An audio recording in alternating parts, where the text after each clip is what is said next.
What's going on, everybody, and welcome back to the channel. Today I've got this 2021 Marin Rift Zone 1 with me, and we're going to try something new. We're going to do a quick service how-to short, and I'm going to show you guys how to bleed Shimano brakes.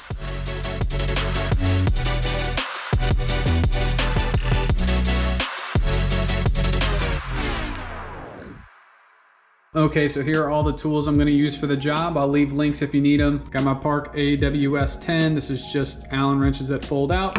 I also have my AWS 1. These are the three primary Allens that you use the most on mountain bikes. We've got the mineral oil, the Shimano bleed cup, as well as a microfiber and alcohol for cleanup. So first things first, what we'll do is I'm going to use this guy just to get our brake levers level, see how they're aiming towards the ground. That is not optimal for what we're about to be doing, so I'm just going to loosen them and lift them up to where they're level, because that makes bleeding them a heck of a lot easier.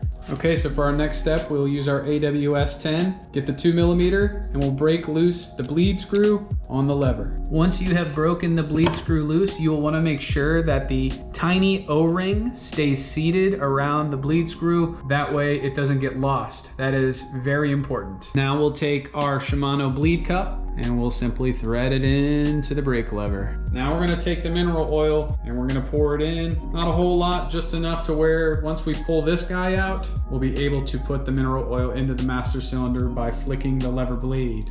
We remove this, set it aside, and come back and start flicking the lever. As you can see, I'm already getting bubbles out, and we're just gonna continue to repeat that process until there are no more bubbles. And yes, this is a brand new bike. Brand new bikes come with poorly bled brakes all the time. Once you've gotten the bubbles to stop, that means that it is bled properly. You'll put the little stopper back in. We will unthread our cup, set it over here in its little stand, and then we'll take that bleed screw and thread it back in nice and tight. Repeat that on both sides and you're gonna be good to go. After the fact, you wanna make sure that you have everything clean. So I just have a little alcohol in this rag and I'm just cleaning up around those bleed screws because it's inevitable for some of it to drip out. Because again, you don't want that stuff getting anywhere else other than in the brakes. So once you've done cleaning it up, all you have to do is loosen your levers, get them back in position, and you're ready to roll.